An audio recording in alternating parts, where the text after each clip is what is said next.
going to get started. And as hopefully you got the email about, today is a pretty exciting day because we're going to do a kind of unique masterclass tonight. We're going to actually walk through a very specific way of both selecting products, the whole process really, but a very specific thing that I did that I was testing. You guys hopefully saw on my Facebook wall, we had a post up where we generated about $68,000 in sales in about 24 hours. That's pretty exciting. But it's not that rare, it's not that difficult or insane or anything like that. And one of the people I have on the call with me, who actually knew I was going to be doing that and kind of knows some of the same process, is Matt McCormick. And Matt has actually done similar things himself. Actually, and hopefully, Matt, you can introduce yourself a little bit and walk through the process of what you've done in the past. But what we're going to do, guys, is actually break down those $68,000 for you. Like, we're literally going to break down everything. I'm going to tell you what kind of products we chose, how we selected those, what our criteria was, what systems you use to keep it going, and I'll actually give you the whole background statistics on it, so you can have a more realistic understanding of how this whole thing works. So, Matt, I'm going to hand over the screen to you. If you want to introduce yourself, walk a little bit through what you've done so far, and then I'll take over and walk through the entire case study in a little bit more detail. Cool, sounds good. Hey guys, how's everyone doing tonight? Hey Tesh, can I actually see the questions box? Usually I can. I don't think I can tonight, but that's all right. I'll just assume you guys are all doing good. You should be able to see it. You should be able to see it now. Oh, here we go, maybe. I think I might have just got it, guys. 1 second here. Questions. There we go. All right, now I see it. Now I see it. And pop it out. Cool. Hey, Matt. Hey, Matt. Welcome back. Where have you been? Hey, hey. Come on, questions box. Stop it. Keeps popping back in. I get to have technical just so you know, there are likely a few hundred people on here who may not actually know of your history with us and how well you've done. So maybe walk through a little bit of what you have done, what your primary focus is, and really over the last 3 years, where you are now, and some of the things you're working on. Perfect. Yep, I'm just pulling up the screen right now. Let's see. Cool, guys. So, all right. Hey, everyone. Hey, William. Hey, Rick. Hey, Pish. Hey, everybody on the call. So, for those of you who don't know who I am, someone says a Pistons fan. Yeah, hey, I checked the score a minute ago. They were actually winning, so that's cool. Let's see. So, for those of you who don't know me, I'm Matt McCormick. I'm 24 years old. I'm from Michigan. Like people said, big Pistons fan, big Michigan fan. And I've been a part of DS and INFINii since the beginning, back in August of 2013. Done a little bit over $2 million in sales on Amazon. It's my main focus. And obviously done eBay sales and Bonanza sales as well. My personal favorite is Overstock, and if you look at my Overstock account here, you'll see I've earned this is just all bonus money, but $117,000 in Club O, right? And that's tacked on to the actual profit. So somewhere around $300,000 in actual profit. Make about $15,000-$20,000 a month, and that's on about 300 listings on Amazon. So what Hitesh did, and won't steal all his thunder, but he put up about, I think it was 12,000 listings on Amazon through a quick process, and he did $68,000 in sales in 1 day. So if he was my long-term competition, I guess he'd catch me pretty quick. But we're going to show you guys how he did that, and how you guys can make a bunch of sales as well. So those are sick profits. Congrats. Holy cow. Wow. Boo Pistons. I'm a Pacers fan.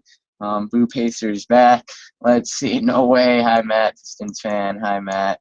Took a pic with you in Dallas. Hey, Sharon. How's it going? Carly asking where I've been. Yeah, I was kind of away for a little while. Work got in the way. And we actually actually developed auto ordering for myself, which is kind of cool. So now I don't have to place orders all day. And now I get to be back. Let's see. Hey Matt, where have you been? It's March Madness. Yeah. You guys are all brave, missing basketball games to be on webinars, and that's all good. Nice to meet you, Matt from Canada. Go Blue. That's right. There we go. Finally a Michigan fan in here.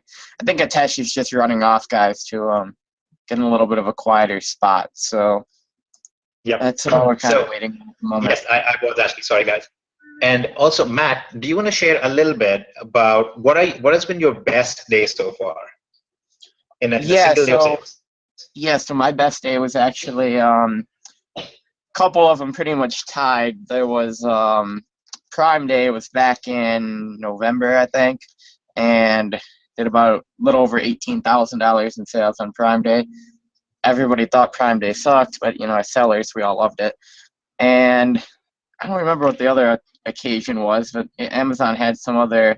Oh, Black Friday one year was like 18,000 as well. So the holidays are always fun. Usually I average about 6,000 in sales a day for anyone who wants to do math. So Prime Day was, like triple volume. Haven't hit 68 yet, but I can't let Atesh win forever. So we'll get there. Yes, not forever. So guys, let me walk you through exactly what the process was for what I did. And the reason why I wanted Matt to share some of those numbers is many of you might be going, man, that's kind of ridiculous. Like, is that even possible?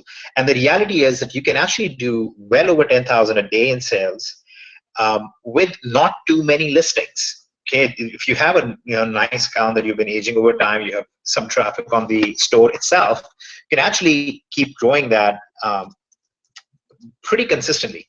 So what I'm going to do is actually show you guys the entire process that I used and what I did in that process. So take a look at my screen quick.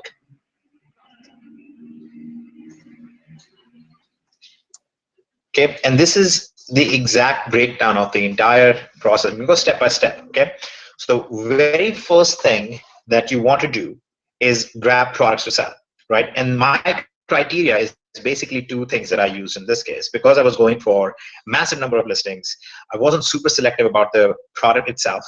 What I did is look for products that were priced between $65 and $200 and had minimum of 3 sales in the past, 3 reviews, sorry, in the past on the particular product. Now, usually when you're choosing to go after very specific items and you're really focusing down on that, you're looking for products that are getting some consistent sales. Matt, what's your usual criteria? So I'm looking for items that are ranked under 500,000. In home and kitchen is my main category. Other categories, if you guys are looking in, one thing to keep in mind is if you're looking at different categories, that not all categories are created equal. So, in home and kitchen, there's millions and millions and millions and millions of products. So something ranked under 100,000, you're going to sell extremely, regularly. Anything 100,000 to 300,000, you're going to sell, fairly often. And 400,000, 500,000, you're going to get an occasional sale. Well, something like patio or baby or pets, well, there's not millions and millions of cribs and high chairs and car seats, right? Baby's a smaller category by default. Same with patio. So there you're looking more for, maybe within 100,000. And, then you'll get that. And that is actually exactly why I went with the number of reviews rather than going by the bestseller rank. Because when you go by BSR, that's bestseller rank, what you end up many times is you don't account for the fact that these particular products, they might have a low rank, may not be getting very many sales at all. So I went with 3 reviews because that basically means that this product has sold in the past. And if you're going with fewer number of items that you're going to list and target, which is the way you should typically be doing it, by the way, then you do want to go by the BSR as well. And a good way to do that is look at the top selling products. Okay, you sort by top selling products when you're researching them, and Matt, maybe you can show in a little bit.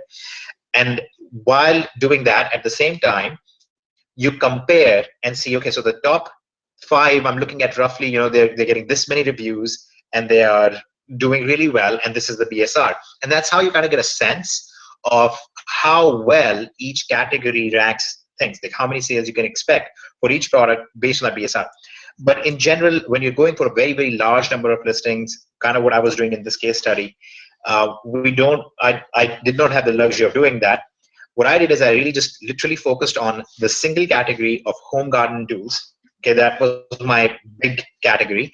And if you guys remember, back at our Dallas event, there was a whole training section where I actually went through how category selection and targeting products within a single category is the best way to go about, both on eBay and Amazon. But on Amazon, it's actually much more specifically regarding the overall category type, while on eBay, it's much more niche specific. It's store related, it's related items and so on. So what I did is I grabbed a bunch of products that costed between 65 and 200, that were in the home garden tools categories, that had at least 3 reviews in the past and were rated above 3. Okay, so essentially focused on 3 reviews plus 3 stars or higher ranking, basically rating, and in the home garden tools category. And then your next step is very simply to make sure that you're priced competitively. Okay, now there is a lot of different angles on this. One way to build your business is to instead focus on strong profit margins, right? You can say, I'm willing to lose some sales, but I want 20% profit margins. You're not going to see a whole lot of sales going that angle, but you are going to, occasionally the sale you do get is going to be a good margin. My experience on that has been, and when I say my experience, I'm really speaking from the perspective of looking at and managing well over 1 million listings, because we're looking at everybody's listings all the time. So looking at that data, what I found is when you have products that are generating profit margins significantly higher than 20%, you often run the risk of those products actually being refunded, because you will find higher number of complaints. So the ratio there is actually 2.4% to 4.9%. Okay, so here, let me draw that out. So I looked at 2 categories of product ranges. Products that have less than 15% profit margin, okay, they end up with a total of roughly 2.4. And this is just the listings that we're looking at, okay, just the products that we're looking at in our system. At a profit margin of less than 15%, you see about a 2.4% refund rate or return rate. At greater than 20% plus, you end up seeing higher than 4%. Okay, and then obviously that scales up from there, right? People who are targeting 50% commission and stuff, 50% profit margins and so on, you kind of start scaling that up even more. And that's why the average is so much higher. Now, the way you get around that is by bundling or by providing your product in a slightly different way. And I did a whole thing on this before, where let's say that you are selling a common item, an item that other sellers are also selling, but you combine that with something else. So instead of selling just a table, you also sell the table with a chair. And now that's set, you can actually price a whole lot more than the table plus chair.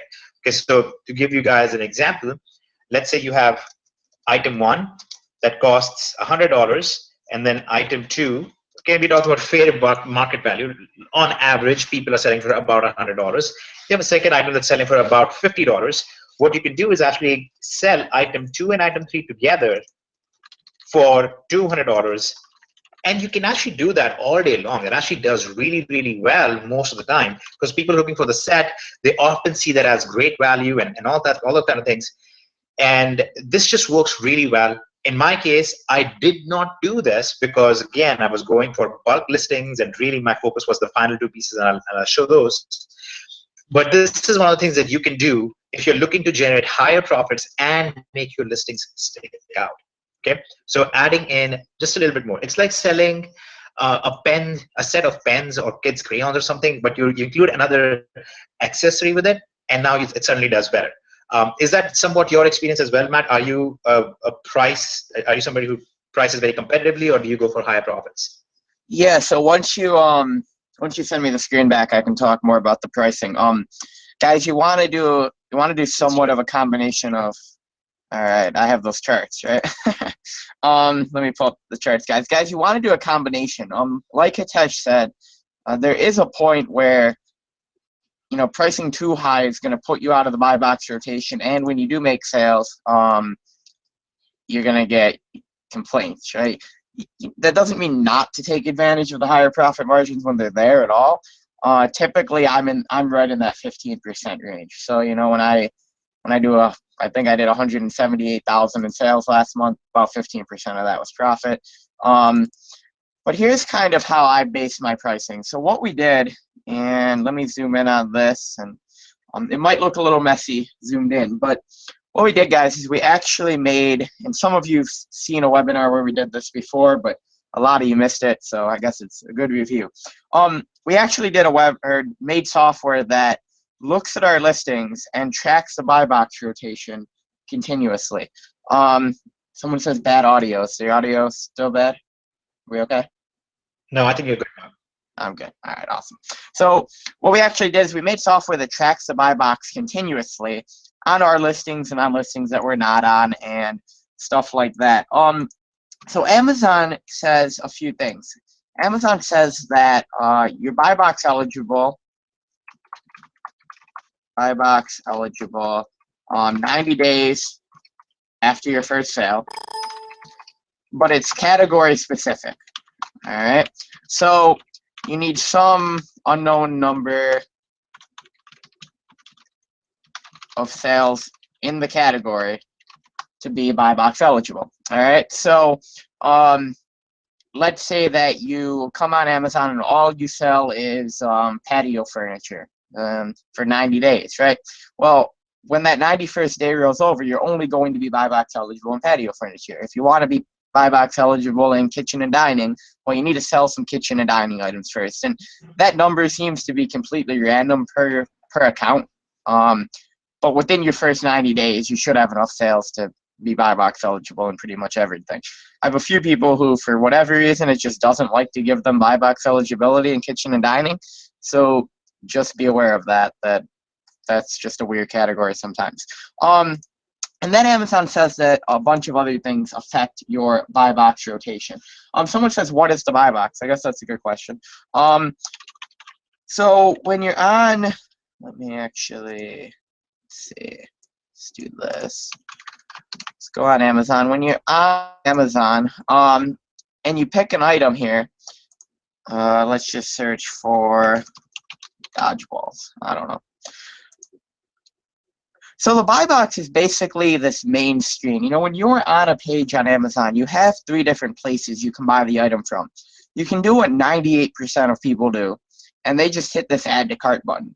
And this add to cart button just buys it from whoever has this main area right now. And you'll see right now it's shipped and sold by Amazon, this particular item. So if I just went here and hit add to cart, I'd be buying it from Amazon. Now, 98% of people, and I guess I got lucky here for this explanation, but 98% of people, no matter what, just come over here, click add to cart, buy the item, and that's that. But there's other places you can buy it from. Down here are 3 sellers who are buy box eligible. They're able to get this area. They're able to get this main spot. They just don't have it right now. All right, and when Amazon's on the listing, it's pretty hard to get it anyway. But you'll see this guy's actually a $31.61. He's cheaper than Amazon. $33.28. This guy's matching Amazon. Same here. So you have 3 other sellers here that someone could come and say, well, look, I want to buy it from this guy because it's it's cheaper, or I want to buy it from this guy because it ships from Maine and I live in Maine and maybe I think I'll get it faster. I want to buy from this guy because he's a third-party seller and he doesn't charge sales tax and Amazon does, and I want to buy it. Or for whatever reason people choose. You can also come down here and come see all the prices. And actually yesterday, yesterday something crazy happened. I have my own software that I made that tries to price stuff competitively, tries to maintain buy box eligibility, maintains my stock, all that kind of stuff. And I was doing some tests, programming, trying to make it quicker. And I put a different link in for an item than the item's link actually is, and just to make sure that it will work with the same item twice in a row. And what happened is let's say I had this $31 item. The link I replaced it with was like a $90 item. And so my price was obviously, way down here, and I didn't even notice it. And I ended up getting the sale on it, and, hopefully Atesh didn't jinx it and nobody complains, but it was really like a $70 item. It, sold for something like 160. It was over $100 profit. So you can get those kind of sales as well. But here's how the buy box actually works. The idea is to maximize the time that you're in. Someone says I got a sale like that myself yesterday. Yep.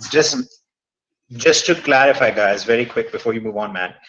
So when we talk about buy box eligibility, the initial criteria that Matt was showing you is the criteria that that's the base minimum that you have to have. That doesn't mean that once you hit it, you're going to get the buy box for sure. Okay, so that needs to be very clear to you all. There are a lot of other factors. Also, for a while, the easiest way was to be the cheapest price product. If you were the cheapest price product, you would almost invariably get the buy box. But that doesn't seem to be the case anymore. And in fact, because we do a lot of the parallel software development, we have more discussions about this. There are about 7 different criteria right now that Amazon uses to decide which seller is going to get the buy box. And we go over all of that in the training itself. In Search and Excel training, we cover some of the stuff in Excel. But what essentially the crux of what Matt is about to discuss is that maybe that's not as critical as we might have been thinking about. So Matt, explain this chart to us a little bit and what your research led to. Cool. So back to the fun charts, and we have about 6 of these guys. On our end we have hundreds of them, but I picked the best 6 just to kind of show you guys what's going on here. So let's explain what these charts show first. On the x-axis, it's a time scale. So you'll see this is back on October 18th at midnight. This is October 20th at midnight, October 22nd. So what you're looking at is about a week span, all right? Your y-axis is a price scale. You'll see you have $83.73 here, $85.34 here. So you have about a $2 difference in price on the axis. And these little dashes here, they're really stars. And what it does is every 5 minutes it says, well, what price has the buy box at this current time? So what you'll see is 2 things. Number one, the buy box literally rotates, independent to some degree of your price, right? So let's just start here. The buy box started at this lowest seller, all right? He had it for this length of time, however long that is.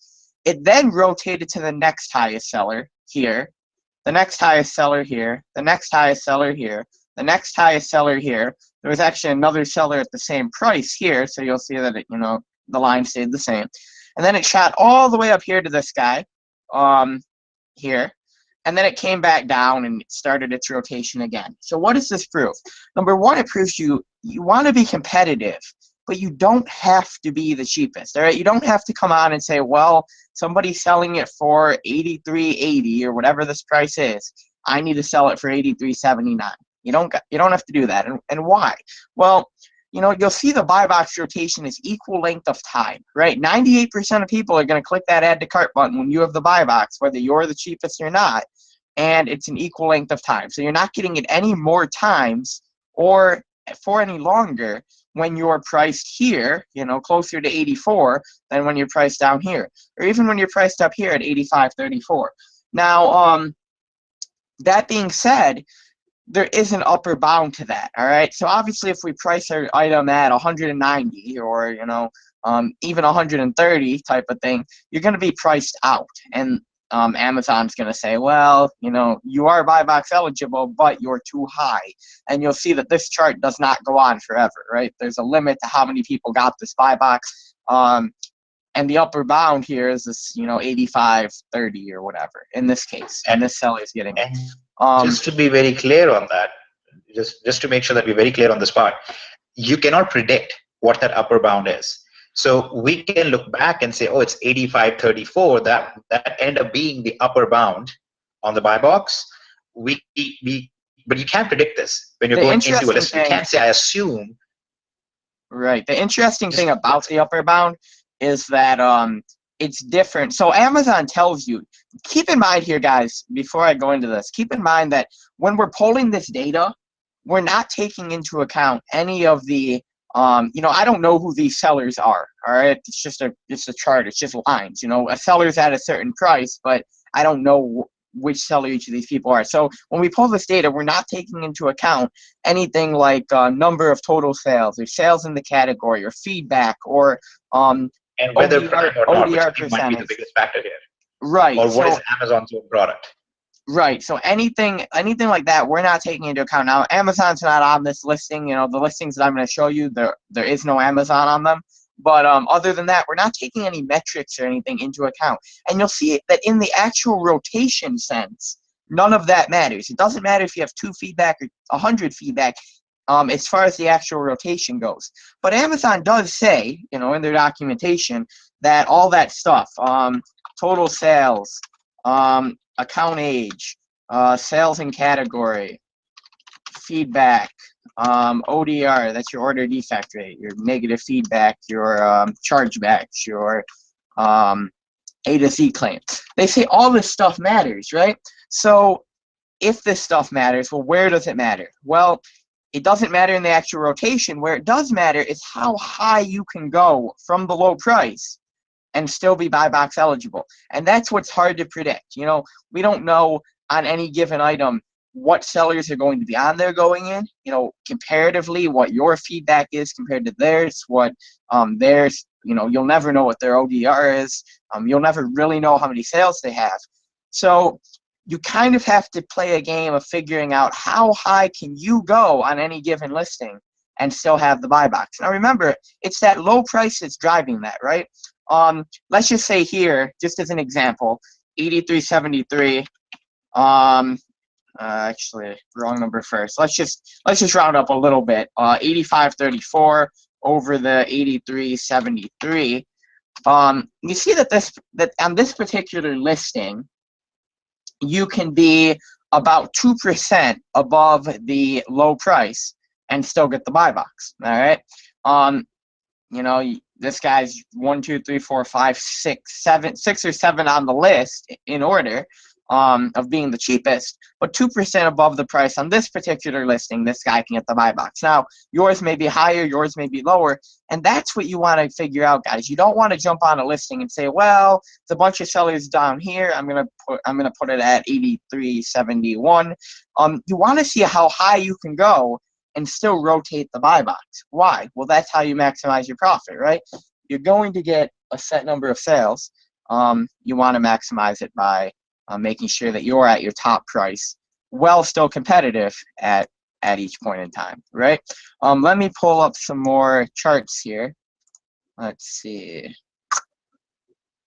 About charts. All right, so here's another chart, a little bit more messy, right? A little bit longer of time. Don't worry about how long the time is or what the prices actually are, but what you'll see is people who do the other thing. This is where, you know, people don't play along, right? You have a bunch of sellers that are over here, you know, just kind of what we looked at in the last chart. You have the low price here, it rotates up, rotates up, rotates up. There's a few sellers grouped together here. Then you have somebody who starts trying to undercut, right? They jump in and they try to undercut here, and this is all software doing this.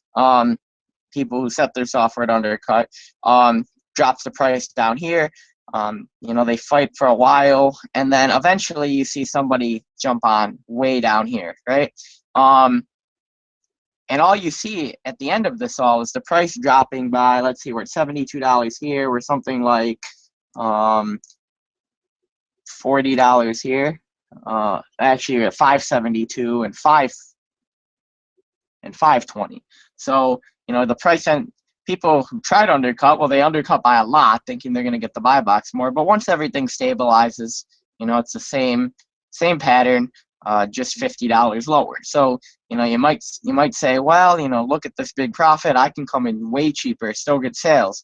But ultimately, guys, fairly quickly, you're going to see the same thing stabilize out, lower price. So just make sure that you keep your spot in rotation and, you know, don't try to get greedy and jump, because ultimately it just costs everybody, right? Let's look at another chart here. Here you'll see the same type of thing.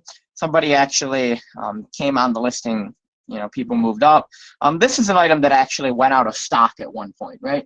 One of the great equalizers that does help the undercutting war, you know, if it's happening, is when an item goes out of stock, right? We're all drop shipping. So one of the advantages that someone, you know, like an FBA seller might have, if I'm selling an FBA item for $50 and someone comes on it for $30, well, everybody in FBA says, you know, has a limit to how much inventory they actually have. So, you know, you could say, well, I'm going to wait for the guy at $30 to sell out, and then I'm going to sell my 50.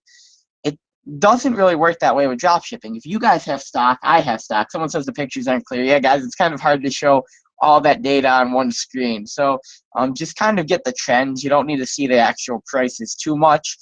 Just try to look at the dots and see where the trends are going. So if I have stock on a drop shipping listing, you guys have stock too, right? So we don't have that ability. I can't say, well, you only see dots. Exactly. So take a look at the trends of the dots, Rufus. Remember that each dot is when somebody had the buy box in a given length of time. So this guy had the buy box here. This guy had it here. This guy had it over here at a higher price. The higher the dot, the higher the price. All right. So what can I make it bigger? Yeah, let me maybe zoom in like this and cut a little bit of it off. Is that a little better, guys? It's taking up my home monitor, which is pretty big. And now you can see that they're actually stars, right? So what's the buy box time rotation? It's different on each listing. It's usually somewhere in the half an hour range, more often than not. So one of the great equalizers is if something goes out of stock, well, then everybody takes it down. You know, some guy left it on and, you know, maybe got some out of stock sales. I don't know. But you'll see what happens is, well, people come back on at a higher price, got the buy box first, right? This guy came back on first when it came in stock. And then, you know, the price worked its way up here. And then eventually we had the undercutting again and it, you know, drove itself lower. All right. So when it goes out of stock, you guys can see prices reset. So when an item goes out of stock, the point is, don't just say, oh, check it out, it came back in stock on Overstock or Wayfair or wherever, and change your quantity and leave your old price. Make sure you guys raise your price as well and let the market, before you turn the listing back on, and let the market, you know, settle at that higher price. All right. Buy box chart number 4, and you'll see this is an ideal situation, right? And you'll see 2 people have the buy box sharing it at this price at 122.86. This chart should be clearer for you guys. It's less data. There's one seller above them, right? Well, remember that the low seller is the one that's driving the price, right? If you can go 2% or 3% or 5% or 8% above the low price, well, if the low price moves up, you can go up as well, right? So it's always the low price driving your sales. You just don't want to be the low price. You don't want to be the one causing the price to go down. All right. But if this guy plays along, and you'll see in this case they actually moved up here, well, then this guy said, oh, I can move up here too. And you'll see over the course of a few days, this is a week again, we actually had a reverse trend where by the low price playing along, the price actually went up from 122.86 to 142.30. Now, you know, whenever people see some of this, whenever people see this chart, sometimes they say, well, you know, maybe the price changed on the supplier and that's why the price went up.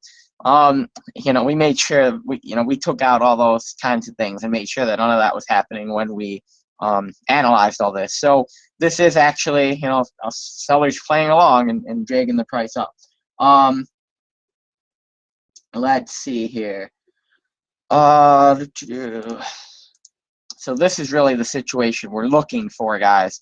And you know what that means is if you find yourself the low price and you raise your price up, when everybody follows up, you can raise your price again. It's basically the idea behind it. Here's the opposite effect, and you'll see a couple sellers up here rotating equally again. Here, someone lowered the price by $50.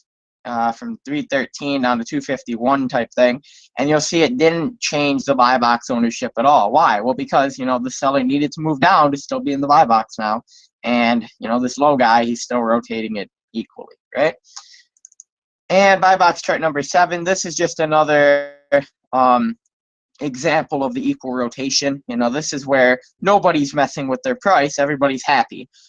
Two sellers here, boom, boom, rotate, rotate, rotate, rotate, up, up, up, up, up, up, back down, up, up, up, up, up, back down, up, up, up, up, up, back down. And you can see that pattern pretty quickly, right? Now, what does this show, though? This shows, again, that the guy at the bottom is getting the buy box, right? He's getting it equally. You know, there's again two sellers here. That's why you see that longer line.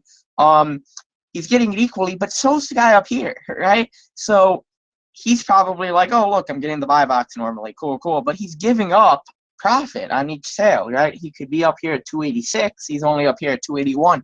And, you know, a lot of the thing is people will say, well, you know, it's only a quarter. I'd rather make $8 more often than only make $8.25. You know, what's the difference? Well, think about this, guys. I actually called Overstock yesterday, and the lady who pulled up my account, she was like, "Holy crap!"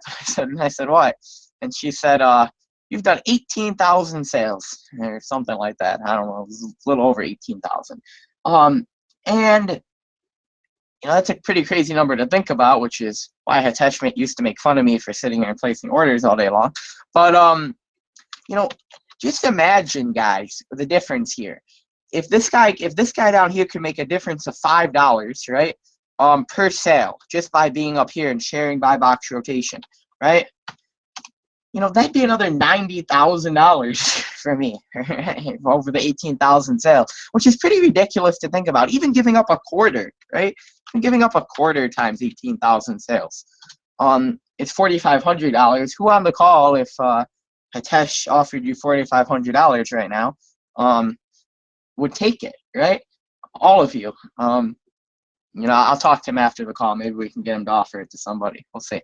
But you know, so don't look at this, guys, and, you know, I didn't get a sale in the last 10 minutes, or, you know, I made the sale, but, you know, who cares that it was only a $2 profit? I made the sale.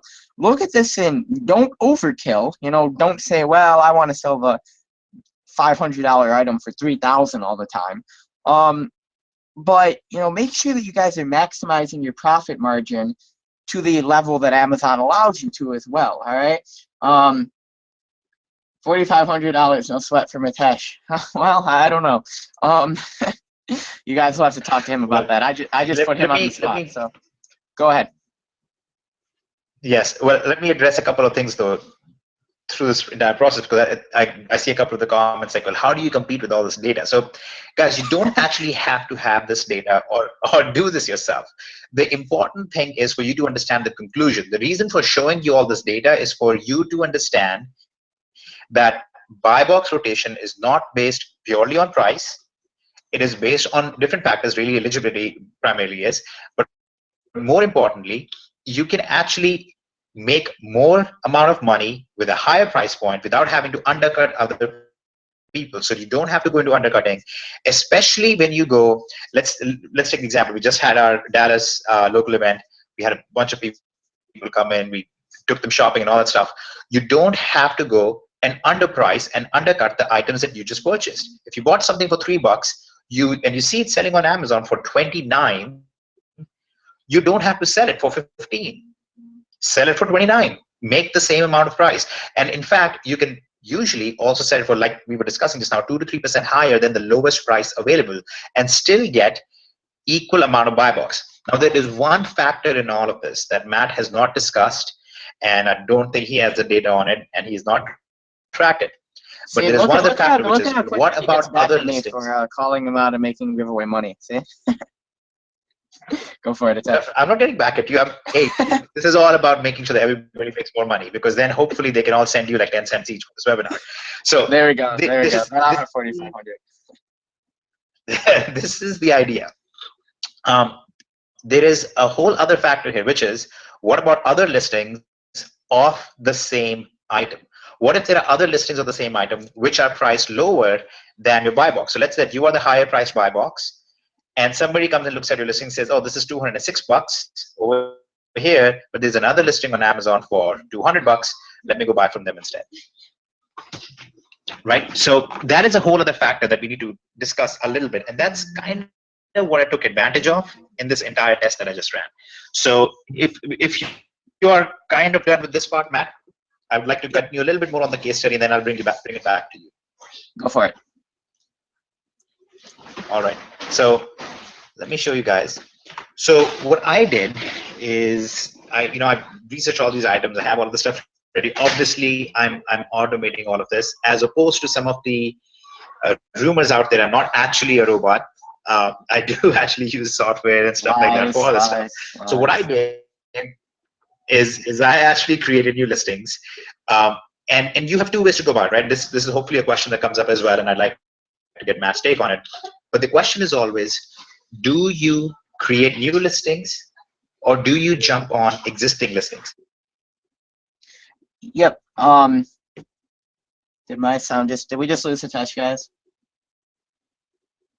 Sorry, can you hear me again? Yeah, we can hear you. There you go. Guys, just so you know, just to give you a little bit of context, I'm actually at Ronald McDonald House right now, and I have not the best internet, and I'm in a somewhat crowded space. So it's actually kind of surprising that I'm able to do this as well as I am right now. But so we're in this.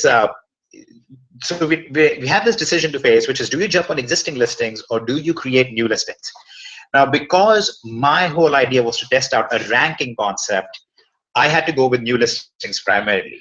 So almost 90% of the listings I created, over 80% roughly, were new listings that were created in this process. Now, Amazon does not necessarily like that. They're not the biggest fans of it, and they are making an active effort, just like eBay is, by the way, to put listings of the same items. They want them to be on the same thing, and that's just the way it is. We'll discuss that in a different webinar, and that'll be a whole other discussion by itself, because that opens up some very unique opportunities for us as well.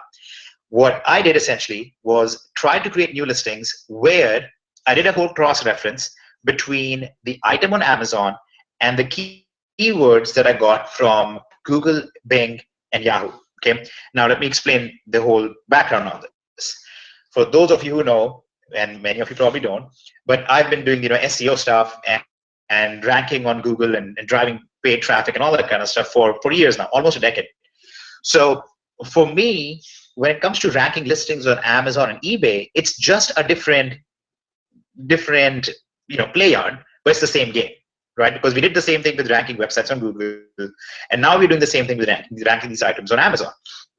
So the whole idea was, how quickly can I create these listings, rank these listings? I know these are products that are already selling, but if I create a listing that is priced very competitively compared to other listings of the same item, and I rank them for keywords that I get from external sources. So I'll give you guys one example of it.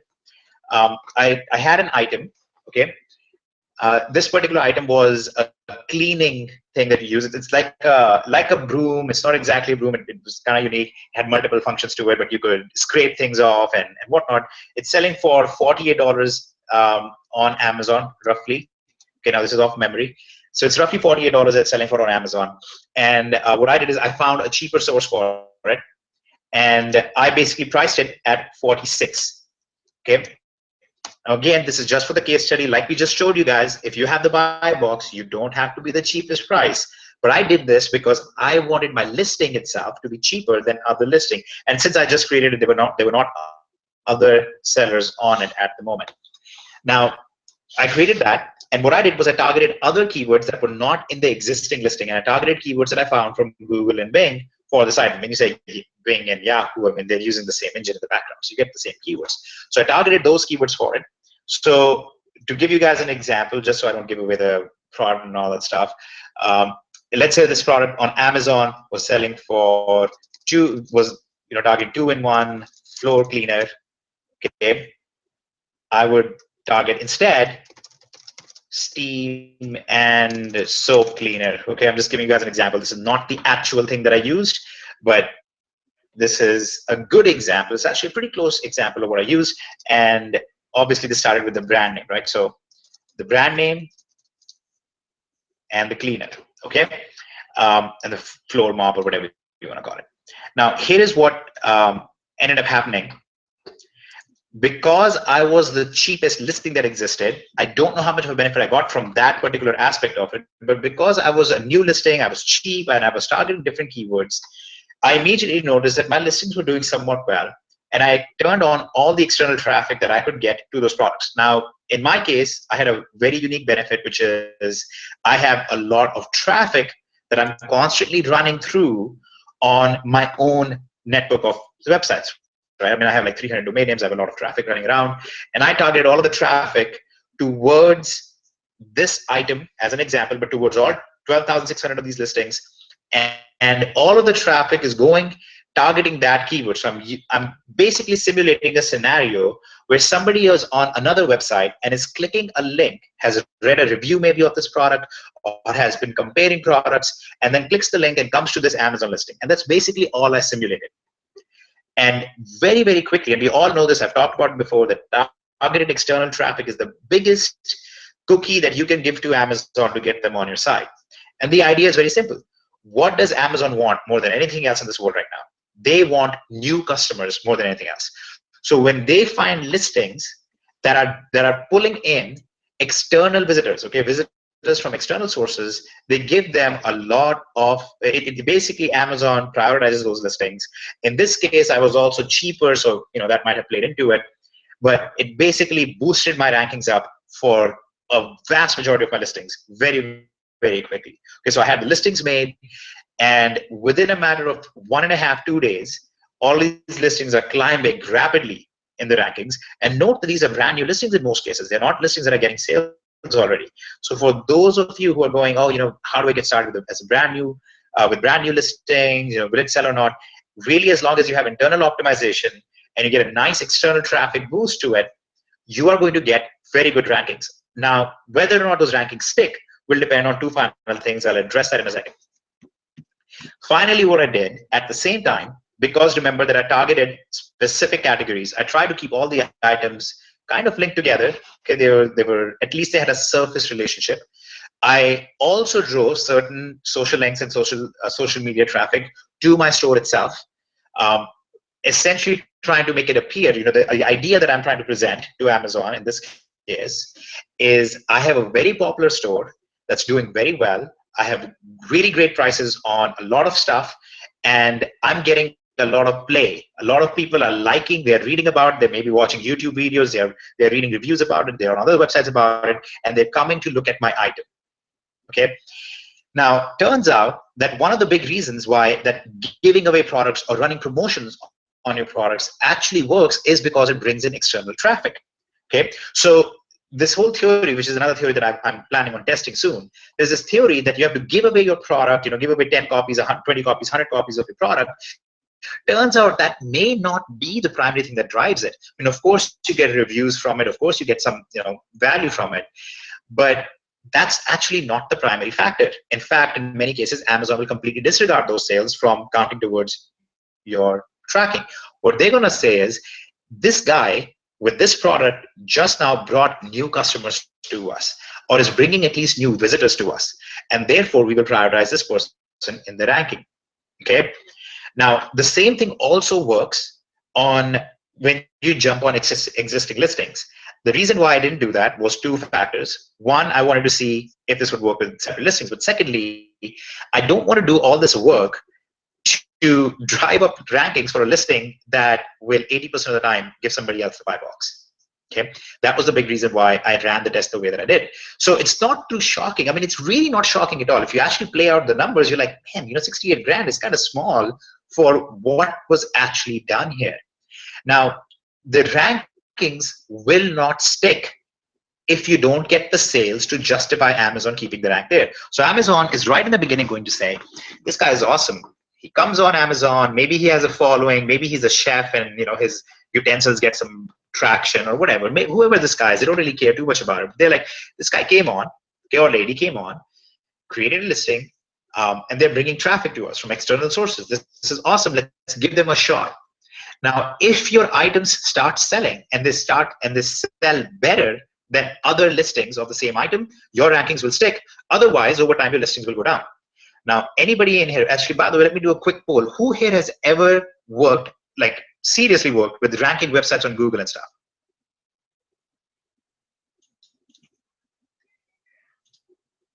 other than Carly. Okay, so a few Akash, people, but that's not such too many. a few question. Now, We can't exclude anyone. Let's see. Yeah, yeah, I about know. six. Here's the reason why I say it. The same thing actually applies when you rank websites on Google. When you rank websites on Google, right in the beginning, you know the exact match domain thing used to be a very big thing for a while. But you would rank a website, and right in the beginning, if you did the right thing and you had the right social signals and you drove the right traffic to it, you would actually get play from Google and you would rank well. And then if you had a very high bounce rate where people came to your website but then they left, your website ranking would go down. Yeah, maybe someday I'll do a whole thing on ranking and whatnot as well. But this is the same concept in eBay and Amazon as well. It's actually shockingly similar on how close it is and how well it works. The benefit in Amazon compared to Google is all the traffic that you get from Amazon is buyer traffic. It's people who are looking to buy your item. So you actually make a lot more money per visitor on Amazon than you would do on Google. But the concept of ranking itself is actually very, very similar and close to the same.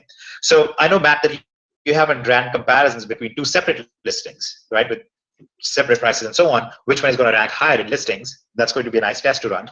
But if you're jumping on existing listings, then you don't need to worry about your price being more competitive because we have data that proves that you can be 3% higher than the cheapest price and still do as well. But if you are going to be putting out your own products, if it's your own FBA products, or it's your own products that you're drop shipping on Amazon, or you are jumping on existing listings, you can actually use this process and do really, really well with it. Now, one of the cool things is that I actually have a little guide that I made. And I'm going to be adding that guide, and Carly can attest to this one, hopefully. But there is a guide that I wrote like 3 years ago that applies so beautifully to this. And I'm actually going to be adding that guide into Surge as well. So for all of you who are on Surge, because Surge is all about driving surges of traffic, you guys will be able to use that guide, and you can see the very specific breakdown of 7 steps that you do, where you get the traffic from, all that stuff, and you can apply that to this whole scenario and start running traffic. So you run some traffic to your listings. This is the criteria that I used, and you can do really, really well. Now, obviously, we are not all aiming to generate $60,000, $70,000 in sales in a day. Not only is that insanely high to keep up with, and it jeopardizes your accounts in many ways, which is why I ran this test on a completely separate account with its own VPS and everything.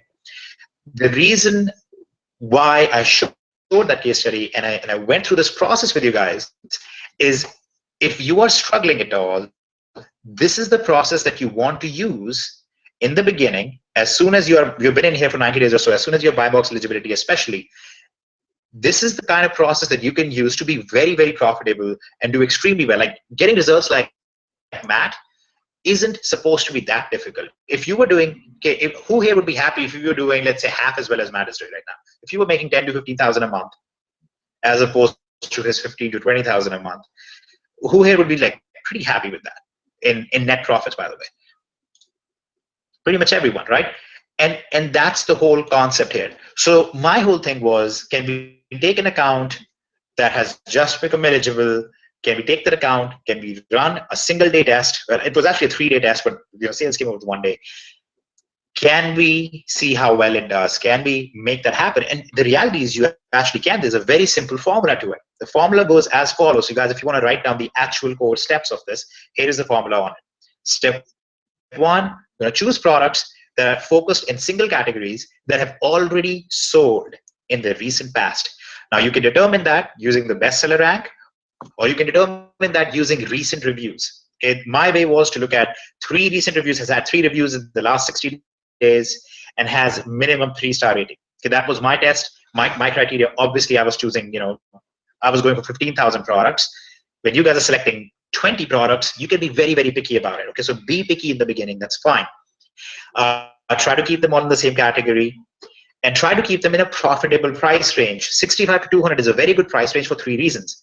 People who are looking for something in the $65 to $200 price range are not people who are, to put it in a word, they're not broke, right? They have money to spend, and they're not going to hesitate too much.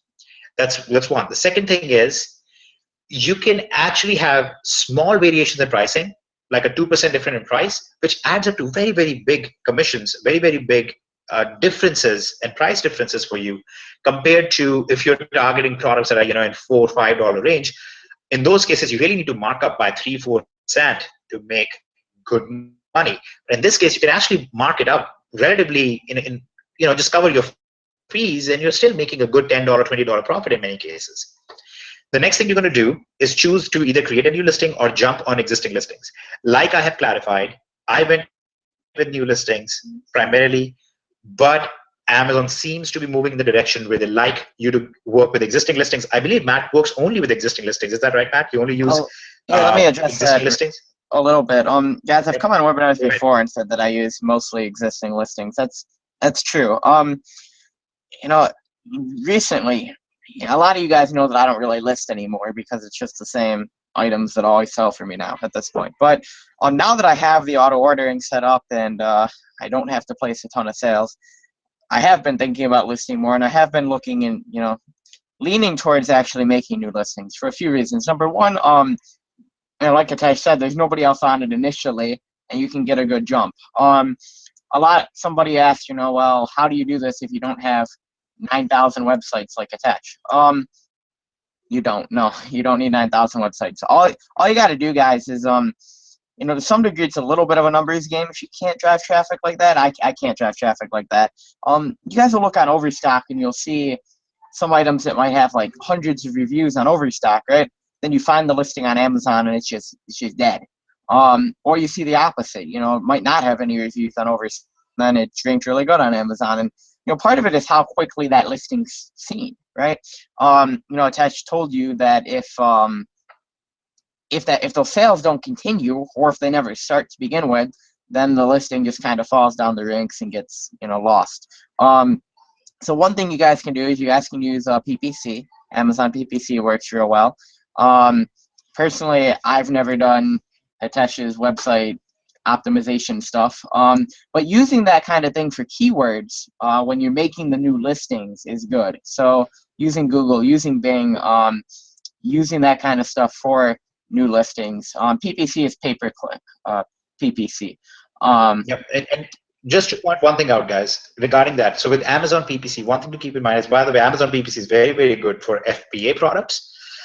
In my case, there is some lack of clarity on whether or not Amazon PPC counts as external traffic or not, or if that counts as redirection of existing Amazon traffic. The reason why I drove traffic from outside of Amazon was to try and make sense of how would they react when the traffic is coming, when they would classify that as new traffic. So actually, to address that very quickly, Matt, sorry, I didn't mean to cut in like that, but now that I have, I'm going to take full advantage of it. The whole thing with being able to drive traffic, I'm telling you guys what I did. Now, here is a very simple way for you to do that. Facebook. It's a very easy way for you to also drive traffic to your listings. You create a listing and you share it on Facebook with some friends. That little bit of traffic, guys, we don't need to drive 10,000 visitors to the listing. A few, maybe 10, 20 visitors coming in on a listing where that item on a daily basis only gets 200 visitors is a new 10% increase in visitor intake on that particular listing. That's all you need. Okay, so don't think that you need massive numbers or all of those things. I mean, obviously, in a case study like this, to make it impressive, we went for massive numbers, and hopefully it was impressive, right? I mean, it got your attention. But the reality is, you only need it to be 10, 20% above regular traffic for that listing to become very, very well noticed for it. And that's why, again, you want a separate listing if you want to do something like that, or on a listing maybe where you're only one of the 2 sellers or something like that is great. But we will run some more tests on what happens if you do it on listings where you are just one of the people on the buy box. Surely you get more play there, but if you're going to be sharing your buy box for equal amount of time with everybody else, that might not be the best thing. So please continue, Matt. Cool. So I'm going to answer a few questions before the chart, or before the questions box just gets way too big. Somebody says the only advantage, back to the buy box training for a minute, the only advantage I've seen is shipping out often the same day. Right. So Amazon has what they call buckets. And for each different metric, if we want to call it that, Amazon uses a range to determine, what bucket you're in. And what I mean by that is, let's just say that let's give me 1 second here. Let's see. So what I mean by buckets is, let's look at feedback as an example, all right? Let's look at feedback percentage, I guess. You know, Amazon says that anyone ranked or with 100% to 95% feedback is in, let's call it bucket 1, right? Anyone 95 to 90 is in, oops, oh yeah, let me share my screen, there we go. Sweet. Anyone 95 to 90 is in bucket 2. And it kind of goes down from there. So, you know, people in bucket 1 get preference to some degree over people in bucket 2, right?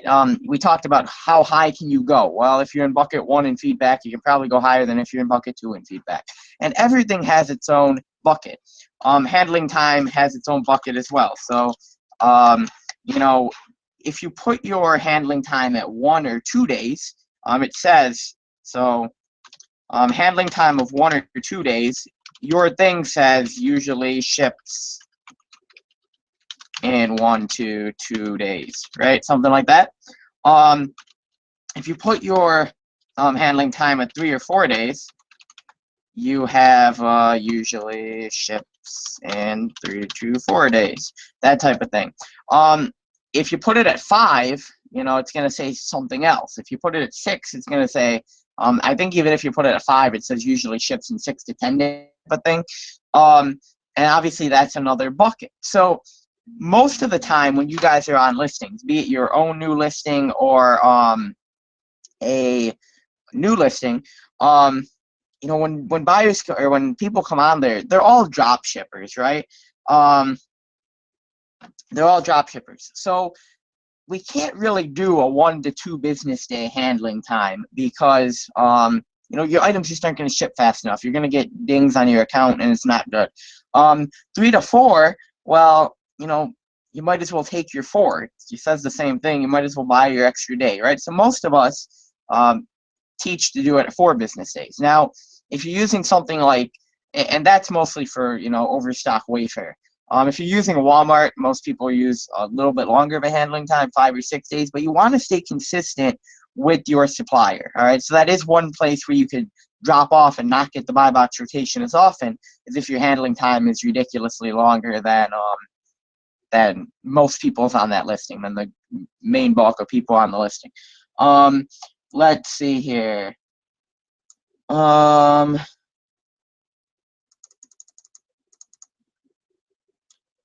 Somebody says, were the buy box charts just FBA or drop shipping as well? The buy box charts were strictly drop shipping, guys. You know, that's another bucket type thing where, let's see, Amazon, basically the buy box, let's say buy box priority. Buy box priority.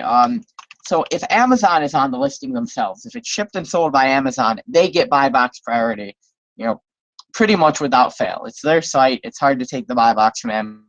You would have to undercut by a lot, usually like 5% to take the buy box from Amazon.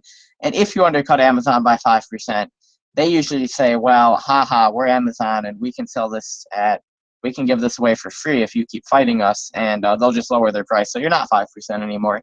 And it's not a battle worth playing because you're not going to win it. Next is FBA. So if Amazon doesn't have the buy box, or if Amazon's not on the listing, FBA takes preference. So, you know, if we were looking at one of the buy box charts and there were drop shippers in between the FBA prices would dominate, and you wouldn't really see the drop shippers of the third-party fulfilled items on the list getting the buy box. All right, and then you have the seller fulfilled finally here, and let's spell it like that. So that's the priority. So again, most of the time we're looking at items where it's just all drop shippers. If Amazon's on the listing too, you can still list it, go a little bit above Amazon, and you'll get sales for a couple reasons. Number one, and it won't happen a lot, but you'll get sales for people, you know, who say, well, the item's closer to my state, and you know, maybe it really isn't, but you'll get those kind of sales anyway.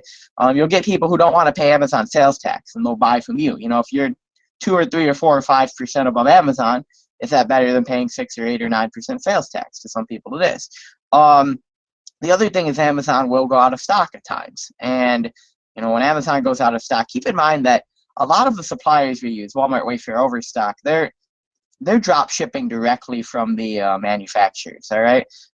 More often than not. Not always, but a lot of the time. So if one thing you guys will see that if Overstock goes out of stock, a lot of times immediately Wayfair and Walmart are out of stock too. And that's because, again, they're getting it from the same place. Well, Amazon stock isn't tied to that warehouse. Amazon, if they say they have it, they have it. They're warehousing it themselves in all their warehouses across the country. So their stock isn't tied to the stock that we're drawing from. So Amazon will go out of stock, whereas our suppliers still have stock. And then you can start getting the buy box through the rotation, that we looked at on items that are ranked really good, items that are ranked 500 or 1,000 or 2,000. You might not sell the item for a couple months, but then Amazon goes out of stock and you might sell it 50 or 60 times in a day just for fun. So keep that in mind as well. Let's see. With all the data, what would you do? Guys, yeah, don't leave the webinar and say that you're going to try to make software that tracks your buy box. It can be an eye test to some degree, guys. You can actually pull up your buy box percentages on Amazon under your reports page. I'm not going to pull it up right now, but under your reports page, you can pull that up, and it'll tell you what percentage of the time you've had the buy box. So, price yourself high, and then work your way down until you start seeing that buy box percentage go up a little bit. And as soon as you do, you're in the rotation. You can calculate what that percentage is, and then you can just say, keep your price, that percentage above the low price. Let's see, what else? How would a small operator compete with all this data? Listen, guys, don't worry. Sometimes we tell Atesh on Skype that he confuses you as well. So you don't need all the data. You don't need all the data. You don't need 600 websites. You know why I have Matt on this call? The reason why I have Matt on this webinar is I was looking for somebody who can try to make this more tedious and more data driven than I could. And that would people would be like, hey, Matt, you're scaring us, you're confusing us. Hitesh, can you come in and show us the simple way? And that's really why Matt is here, to make you guys understand that with all the data that Matt has, at the end of the day, the result of what you actually have to do is ridiculously simple and already covered in the training for you. You just have to apply the training, and all of the stuff that we're showing you right now, with the buy box tracking and the social signal and driving traffic from other places. One of the reasons why we are showing you these things is because we are going to be giving those things to you. Okay, so I'm just going to say it very plainly so you guys get it. This is not a giant sales pitch, because that's usually what you guys are kind of used to. You get on a webinar and then somebody waxes poetic for 90 minutes talking about their history and showing you screenshots, and then it ends with pay me for this or pay me for that or pay me for whatever, or in this case it would be pay us for the software. One of the things that we're doing, the reason why we did the case study, the reason why we have these discussions even internally, is to streamline this stuff, to teach you more, and then to put it in your back offices so you guys can take advantage of that. So there's actually a very cool thing that we're about to do in maybe another 5 minutes. So just hang on. In 5 minutes or so, we're going to do one more thing that will hopefully address one big concern that you've seen so far. While Matt is answering these questions and talking, I'm just typing out the case study steps in very, very simple written guide, so you guys can just see it and understand it. So you can't claim that guy had too thick of an Indian accent. I just couldn't understand what he was saying. So I'm just going to type it out, and you can follow along with that. So Matt, just answer the final few questions that you see. And by that time, I'll be done typing this out, and then we're going to do something cool. Cool. Someone says, but are the higher prices selling? Yeah, Mary Ellen. Like I said, basically 98% of people click that buy box, add to cart button, no matter what the price of the buy box is. So the sales throughout that rotation should be pretty equal. All right. There will be the very occasional seller who might say, oh, well, it's cheaper down there, and buy it. But that's just almost noise. So the percentage of sales will be the same. Let's see. When you have thousands and thousands of products and something goes out of stock and someone buys it, how do you keep track of that? That can happen whether you have thousands and thousands of products or not. All right. Nobody on this call is probably going to ever have 12,000 listings. All right. You know, I'll never have 12,000 listings, but stuff can still go out of stock. We're actually addressing that as well in the background, making you guys a bunch of fun toys that'll handle it all. No ETA on that. I can't say that'll be ready in 5 minutes, but we've been starting the groundwork of getting you guys a bunch of cool tools that you guys will have access to soon. Let's see. Has the percentage of sales decreased with having the buy box at a higher price? Nope. Let's see. $4,500 is no sweat for Hitesh. Let's see.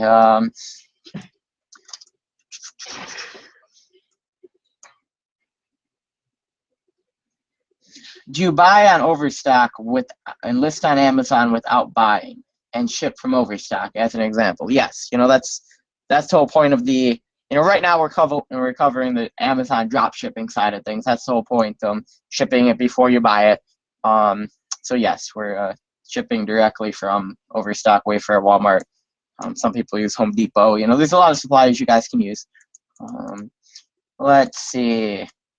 Hitesh is running one of the most awesome webinars. Yeah. Matt, do you want to address really quick your take on Amazon's policy regarding dropshipping? Because yeah, guys. So I've seen it a couple times. I've seen it a couple times in the chat. There are a lot of people who duck these kind of questions. All right. So Amazon dropshipping policy. So guys, DS launched back in August of 2013, and at the time, this didn't exist. I think maybe in February of 2015 was the first report. You know, might surprise you guys, but I don't actually sit and read Amazon's rules all day long. So, you know, I think February of 2015 is when this little gem showed up, and you know, feel free to read it. Basically, dropshipping policy. It says dropshipping is generally acceptable. If you intend to fill orders using a dropshipper, you must do all this stuff. You must be the seller of record. You must identify yourself as the seller. You must be responsible for processing the returns. Who here has fun processing returns? Yes, sir. And you must comply with your Amazon policies. All right. It says dropshipping is not acceptable when you're purchasing products from another retailer or shipping orders with packing slips with a different name. So one of the questions is that we get sometimes on here is, you know, look at this, oh my goodness, we're not allowed to dropship on Amazon. Why are you teaching us this? That type of thing. Well, a few things here, guys. Number one is that we actually meet more of these requirements than you think. You know, reading over this, it makes it look like, well, that's horrible. Shipping orders with invoices indicating a seller name other than your own. Even when you guys mark these, you know, you can't mark items as a gift on Walmart, right? Even when you mark it as a gift on Overstock or Wayfair's gift by default, it still comes with an invoice. It just doesn't have the price on it. The invoice says Overstock on it or Wayfair on it, but it also has your name on it. So check, you know, we have that taken care of. We can't ship directly from an online retailer. Well, you know, most of these online retailers aren't shipping directly from themselves either. Like we said, they're shipping from the manufacturers. And I've bought, out of the 18,000 things I've bought off Overstock, I think I've bought 6 of them for myself.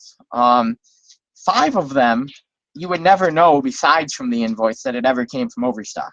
All right, I mean, you just wouldn't know. It came in a box that was from the manufacturer. So, you know, more often than not, we actually do meet this criteria. For the rare occasions that we don't, you know, for lack of a better term, Amazon doesn't know. I mean, Amazon's not contacting the buyer and saying, well, did it come in a Kmart box? You know, they don't have any idea, and it's more of a complaint-driven system, right?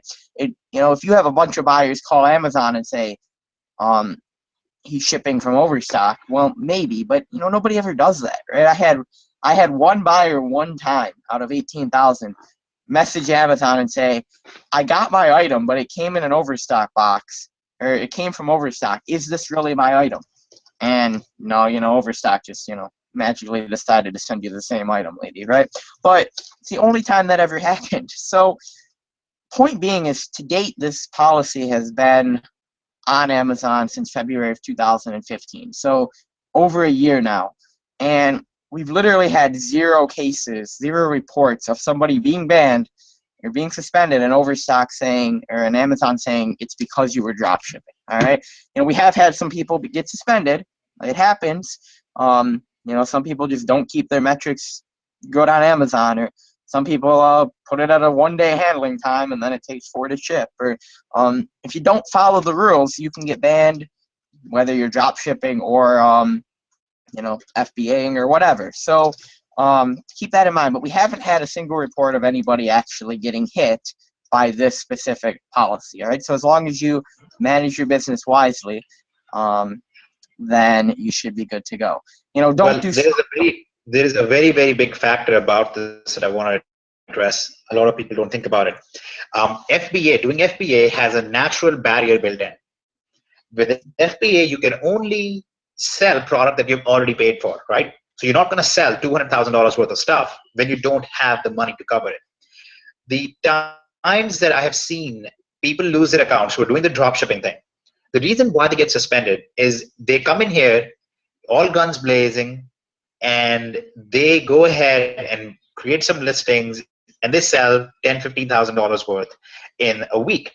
And then what they do is they wait. They're going to wait until Amazon sends them the money, and then they're going to use that money to buy the products.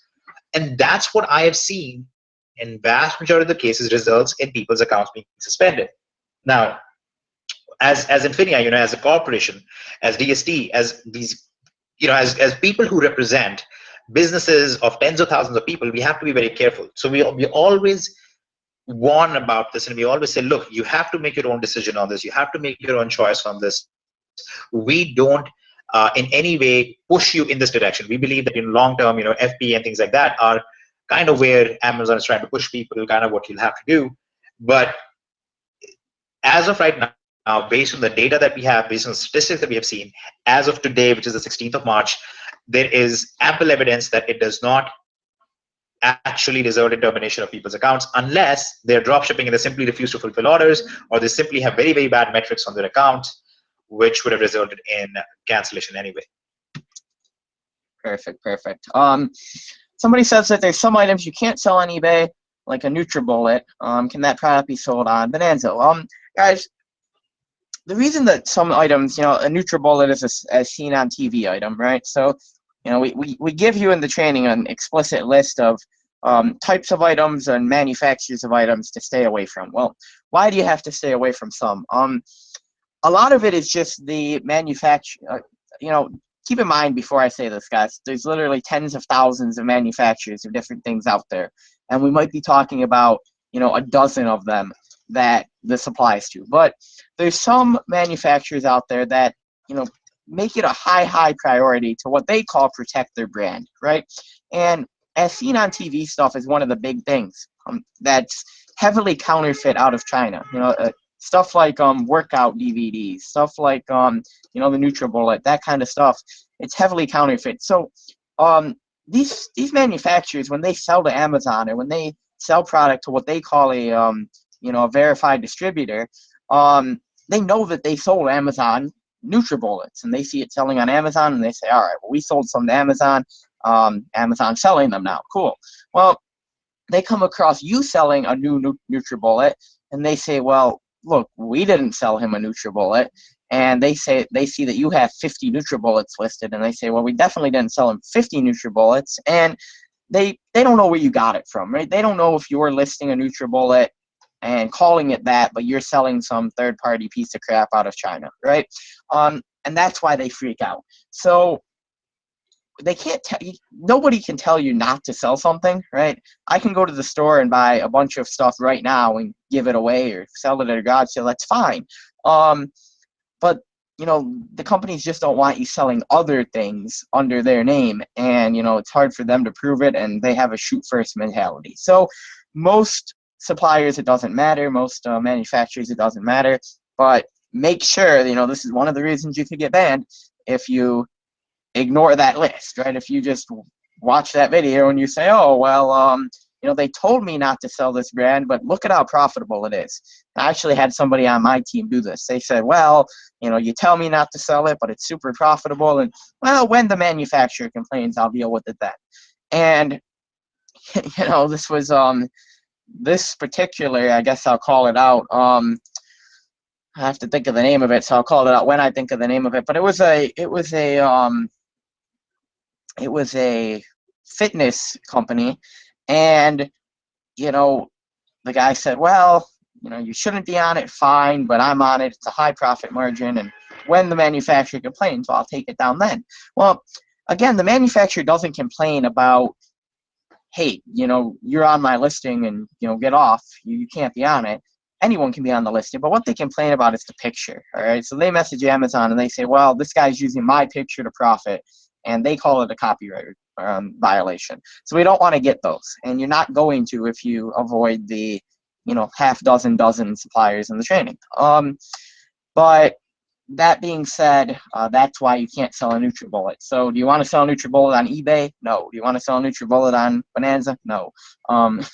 It's the same type of thing. Now, if you sell it on Bonanza, they're probably not going to ever find you. I mean, they're probably not scoping Bonanza out. So, but there's so many items out there, guys, that some of these risks just aren't worth taking, right?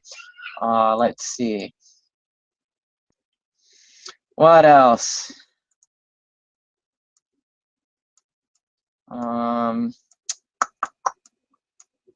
still hold 100% Amazon account since July. By the way, so far, who has learned something? I think we've answered a lot of things. Who has learned something so far, and who thinks this was helpful in any way? Very cool. So, guys, if you can see my screen right now, what I've done is I've basically written out the steps in very simple format. Okay, what I'm going to do is actually just get out of this, and I'm going to drop this out here in the chat box. So you should all be able to get this link as well. But I basically made it hopefully as simple as we can possibly making. And the reason, guys, that we spent so much time on the data behind this and the case study and how we did the whole thing, and the reason why we go through all of the process is, unfortunately, there are a lot of people who are very, very eager to show you for an extra 100 to 1,000 or whatever amount of money, and they will claim anything. And there are some people who are really good, who really do the stuff. They're really good and they're great teachers, and you should learn from as many people as you can. No problem there. But there are also people out there who don't really know what they're doing, who don't really have the data, who just claim stuff. In fact, unfortunately, we have known people who had never sold on Amazon who would copy from other courses and pretend to be successful. So you don't want to do that. That's why we spend the time going through the data and trying to show you guys the results and trying to show you guys what happened and how we did it, even including timelines when we can. You don't need this kind of data, and you don't need this kind of in-depth research to be able to sell successfully. In fact, majority of the people on this call right now who are doing well probably have never seen that kind of data and are still doing very well. So please let me know if you can read this, and if this is clear. Is this hopefully much more straightforward and put everything together in the summary? Okay, this is helpful, but you still have not explained in detail Matt's system. If you're referring to Matt dropshipping and the details of that system, every single specific detail of that system is actually already in the training that is in Prime. So you can go through that in Prime Search Excel. All three of those cover every single piece of this in a lot of detail. I'll summarize one more time what Matt does. Maybe Matt should summarize it himself. You know what, Matt? You just summarize what you do, but I'll give you my version. Come on, I want to hear. I want to hear your version. If it's actually no. So guys, basically, okay, my version of this, my version of what Matt does. You know what? I'll give my version. That's fine. So my version on what Matt does is essentially he's looking for items that show, because of their seller ranking, they show that they're selling well, okay, or reasonably well in their category on Amazon. He largely sources from Overstock, occasionally uses other places, but he's usually targeting those kind of products. He lists them on Amazon as one of the sellers. He's not trying to be the cheapest product. He's trying to be, amongst the, third or fourth least expensive. So basically, he's priced well. He's not the most expensive all the time, but he's not the least expensive at any point. He actually actively tries not to be. He is buy box eligible at this point because he's been selling for a while. the item sales comes in, he's very punctual about as soon as the item sells, he fulfills the order as quickly as possible and makes sure that the customer is taken care of.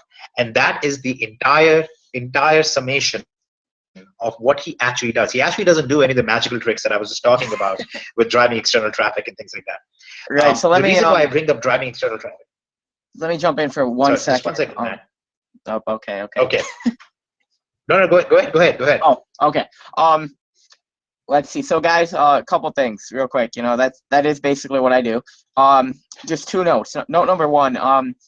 One reason that I mainly use Overstock right now isn't because all the other suppliers suck. All right. So don't leave the call and necessarily exclusively focus on Overstock. It's just because, you know, I still work a full-time job, right, which Hitesh laughs at me for sometimes. But the software that I've made so far only works on Overstock. And, you know, being away from home all day, I need the I need pretty continuous updates, and I need that software to work. And since it only works for Overstock, that's why I mainly work on Overstock. Now, that being said, the other suppliers are super profitable too, so don't avoid them just because I mainly use Overstock.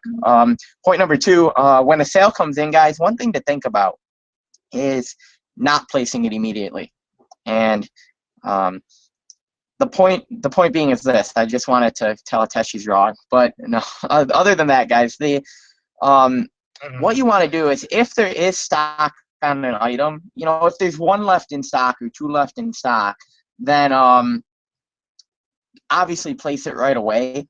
One thing I tend to do is I don't have my software place it for 4 hours at this point after the sale, and we found that that's it. You know, there's a reasonably high, and I never would have guessed it before I started doing this, there's a reasonably high percentage of people who just click and buy it, and then an hour later, an hour and a half later, 2 hours later, they decide it was the worst decision of their life, and they want to cancel it, right? Or, you know, they sit on their phone the wrong way, and somehow they order a, 10-piece sofa set for me. I don't even know, but, you know, my baby ordered this. I had somebody order, you know, some kind of like snack machine the other day, and they said, oh, my kid ordered this without me knowing, right? The 4-hour window, you can't ever get rid of that completely. You can't ever get rid of, and we've went over scripts before, how to deal with it. You can't ever get rid of it completely of you bought the item and then they want to cancel. But we just gets rid of about 60% of those cancellations. You know, if they're going to happen that day, they're usually going to happen within 4 hours. You know, I tend to, if there is stock available on the item, like a good amount of stock, I tend to sell for 4 hours and let it.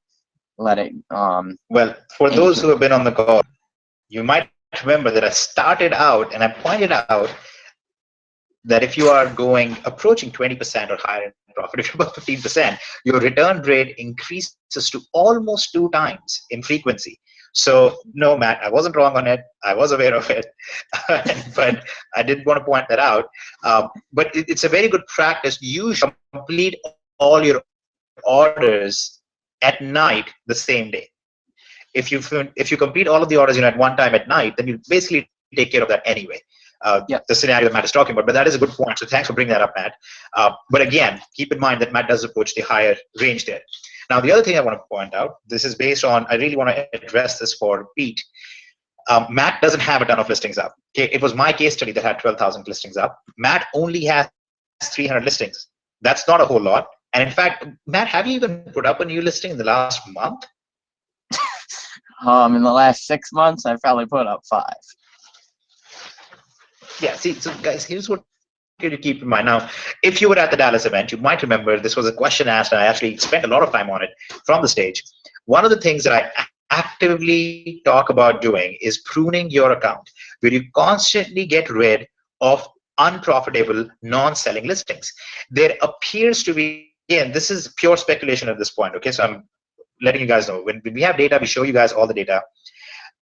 But let me clarify this very, very simply. I believe that there is a very, very important factor which Amazon really looks at, which is the dollar per visitor value of your account or of your listing and all of those things. Because at the end of the day, they're a business that they really care about which person or which account is generating them a lot more money per visitor. And if you have a bunch of non-selling listings, you are going to affect that metric negatively. Now, this is pure speculation. I'm clarifying this up front. I have seen that be the case in many different networks and websites and so on. So it wouldn't be surprising if Amazon has a similar metric that they use internally. Okay, so I've always been a big proponent of pruning your listings and trying to keep good selling, high selling products up and running over there. You also don't need to get to 300 listings immediately. You can actually put up 5-10 listings a day over an entire month, maybe 2 months. In fact, for most of you, that's the better way to do it, because you don't want to put up a bunch of listings, get a bunch of sales that you cannot complete if you don't have enough credit. So you actually have to do something like that, where you build up over time and you're constantly getting rid of your lowest performing listings during that process. That's kind of what Matt has done. That's why he has not put up any new listings in the last 5-6 months, because the listings he has are doing well. So he has really just narrowed his account down to listings that are doing well for him, that are making sales consistently, and he doesn't need to play around with that. Now, the same thing happens on eBay. On eBay, I gave you guys the example that eBay is very category specific. You literally get rid of the entire categories that are not converting for you, that are not generating sales. You get rid of your lowest performing categories, you focus on your highest performing categories with related items. That's how you do it on eBay. Okay, so this whole concept, and this is really so important to diagnose and treat and eliminate from your thinking. If you are constantly thinking that there is some kind of magical thing that Matt has that he's making money with, or some magical thing that somebody else has and that's why they're able to do it, you will never get there, because there really isn't. This whole case study that I ran, actually, end of the day, just proved that it's the exact same concept, the exact same principle that works. The only good thing that I was able to test out of this was that driving external traffic to your listings right in the beginning will get you nice rankings. And that's really what it is. Okay, so if the part about this pruning isn't clear, okay, let me explain this very quickly. You look at your account and you say, let me look at what are my best performing items. Okay, so let's say that you have a list of your items, or in eBay's case, categories, okay, entire categories. So let's say that you're looking at your 10 items and you find that your number one selling item is responsible for 30% of the sales, number two is responsible for 10% of the sales, and then maybe 3, 4, 5 combined are responsible for another 30% of the sales, right? So as you go down, you find that your lowest performing items are responsible for very few sales. Okay, this might be 0.5%, this might be only 3% of the sales, this might be only 6% of the sales, and so on. What you are trying to aim to do is every single month, you look at items on Amazon or categories on eBay, you look at your top performing area. Okay, so your top performing item, and you're going to find other items that are related to this one in a similar price range that have similar metrics, okay, but in the same category. So if this is a sofa set, then you'll try to find some other couch set. If this is your table and chair set with an ottoman or something, you're going to try and find something similar, and you're going to go with that. If this is some home decor item, a lampshade of some sort, you're going to try to look for some other lampshade, or maybe not lampshade, but a home decor item at least. Okay, and you're going to list those. And every month you get rid of your lowest 2 or 3. So you say, you know what, I'm not going to waste traffic on these. I'm going to open up this area. That way, first of all, you're not managing too many listings. You're managing a few of them and you're working really well with them. What starts happening is there seems to be this really fun thing with, imagine Amazon has like this fire hose of traffic, okay? And earlier they were directing it towards 10 of your listings, and now they're directing it towards only 8 of them, which are actually producing higher conversions. And again, like I said, this is speculation, but there is data that indicates this kind of a result. But I don't know what the exact, in the background, what the method is. But there is suggestions in the data that there's something like this is happening. Now, as a test, about a year ago, I had Matt basically go in and remove his least performing. Actually, Matt, why don't you tell this story? It sounds so much better when you tell it, because you have to admit I helped you out. So go ahead. We just pass stories back and forth. Yeah, so guys, basically the idea is that, like Hitesh said, Amazon wants to maximize their profit per view, right? They get so many views and they get a ton of them, but they want to make money. They want to make as much money as they can when they get those views. That was Hitesh's idea. So he said to go on and look at your listings that just aren't selling, and I have all that data, of course, and take them down and try to stay more category specific and see if your sales increase at all. And I think that the next day, it was like a $900 profit day or something. It was really good, and the next day was really good, and it worked. And then the only issue with it is that the next day I made almost nothing. And I messaged Hitesh and I said, all right, Hitesh, what do you do? And he said, oh, you didn't make any sales today, did you?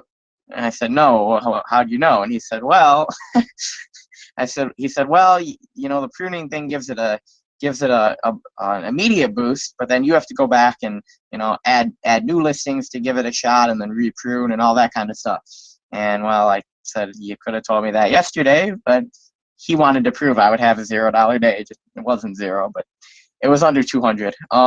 Just to prove it to himself. But that's kind of the idea, guys. So go in every once in a while and take down your low performers that aren't selling. Put up some new ones in the same. Try to stay category specific, and you should see a gradual climb in your sales that way. Kind of like that. Maybe the up and then the down and then the up more type of thing. And the idea is really that earlier you would have averaged right around here, but if you're actively pruning and adding listings to your account, then your average will be somewhere around here, because you will have those periods of being higher up than you were. And quite honestly, I've seen many accounts almost double, in some case more than double, their earnings from it. And I mean, think about it. It's common sense, right? What does Walmart do? Or when you go to a local store, what does that local store do? Do they keep the same inventory out there all the time, the exact same way? No. They get rid of the stuff that isn't selling off their shelves, and they move the stuff that's selling well to the best display areas, right?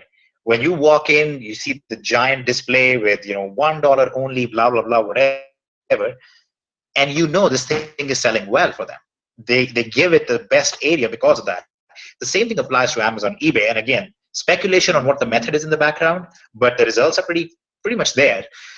You just have to keep pruning, and it doesn't take thousands of listings or hundreds of listings to begin with. You don't need any software for it. In fact, Matt, can you confirm that when you began and when you did this, it was done almost entirely by hand? I don't think you use any software at all. No, guys. So some of the questions are, well, what do you do if you're not a programmer, right? I'm not a programmer really at all. So when I started out, I didn't have any software. It's not that it doesn't help, and that's why we're building the tools for you guys, which is a different answer than I usually give when there's a million "can we have your software" in the chat, right? Before I always said, well, no. We've changed our stance on that some, so we're actually working on getting you guys some of these tools. But that doesn't mean you can't do this now. And I was already buy box eligible. I was already probably doing maybe 30 or 40,000 in sales a month before I had any software at all. So you definitely, again, don't need it to at least start making some decent money here. Yep, beautiful. Okay, so for those who are still trying to write this down, guys, here it is, but it is also in your chat box. So you can actually just click that link in your chat box and you'll also get it from there.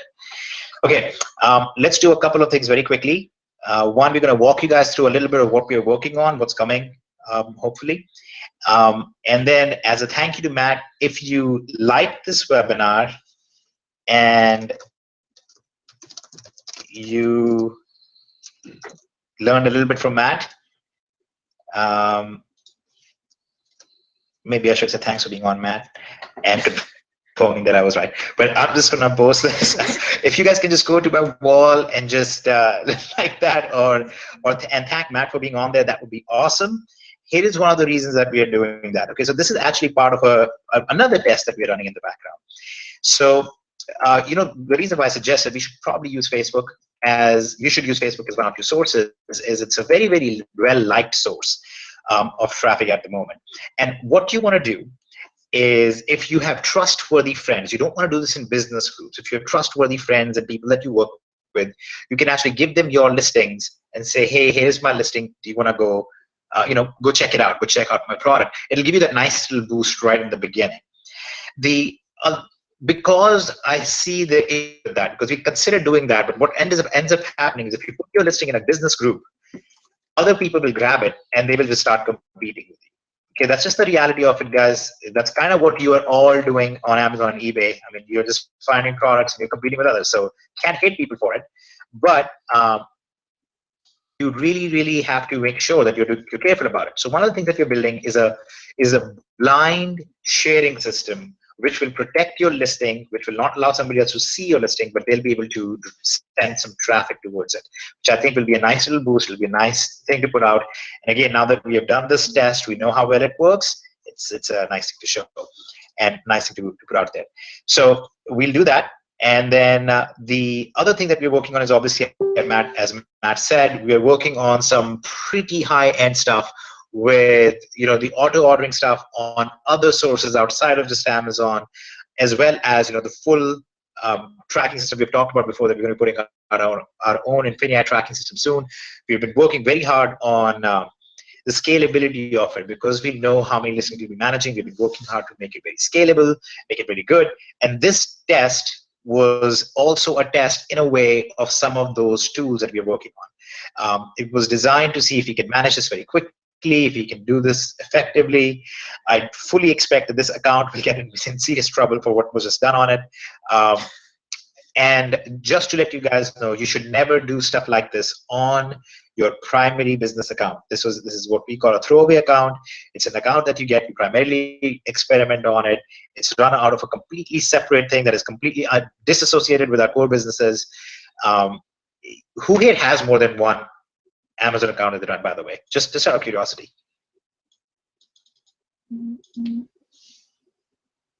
Again, other than Carly, does anybody else have multiple Amazon accounts?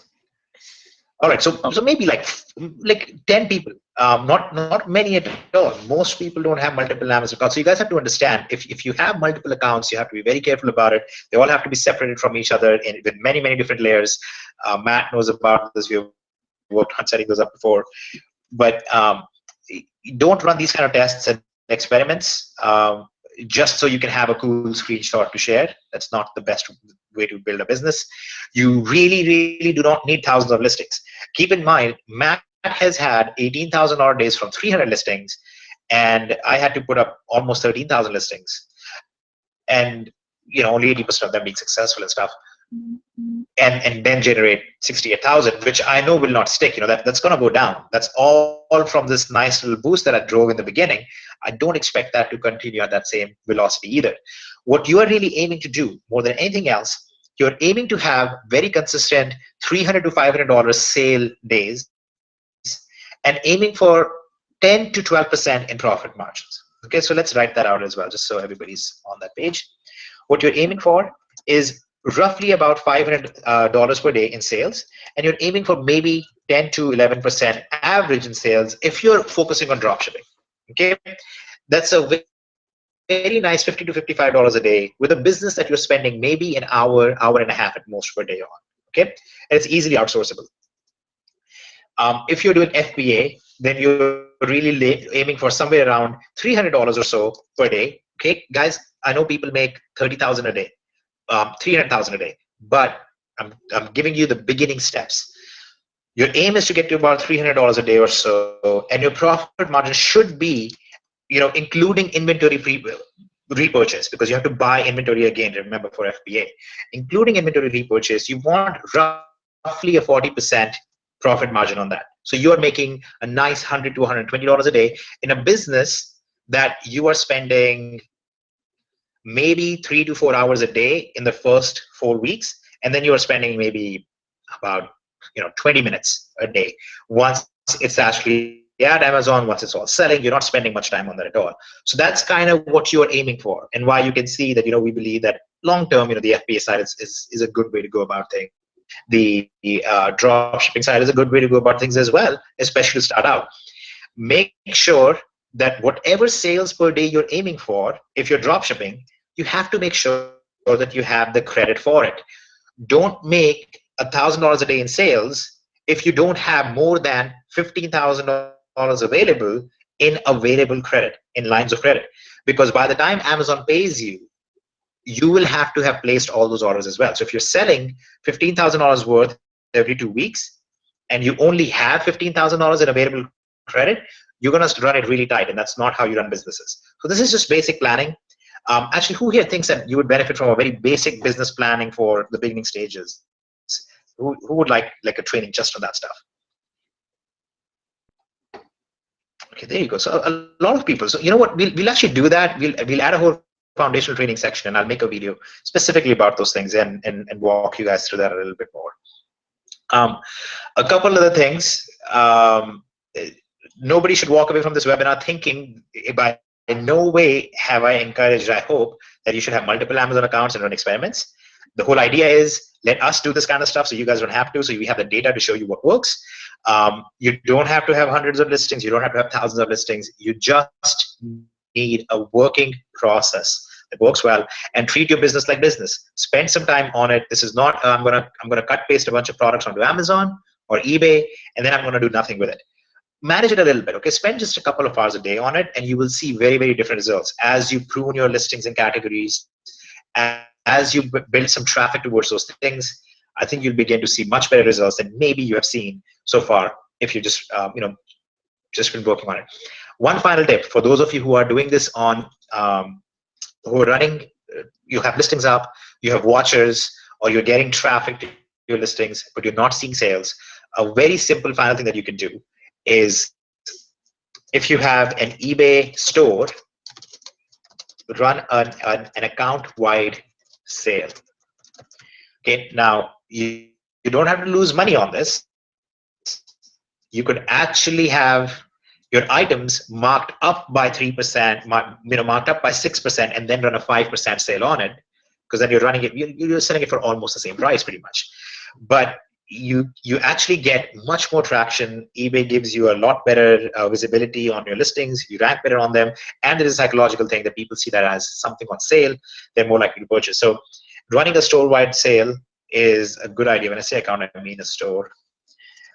Running a store-wide sale is a very good idea if you are kind of stuck where you feel you have a lot of listings but you haven't got good results yet.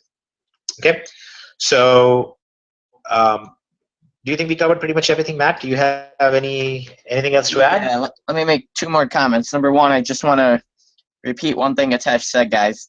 Don't take his question of who has multiple Amazon accounts as that you need multiple Amazon accounts. It is pretty dangerous. There's really no need for it unless you're, trying fun stuff like this. So leave that to us. Don't go and make multiple Amazon accounts.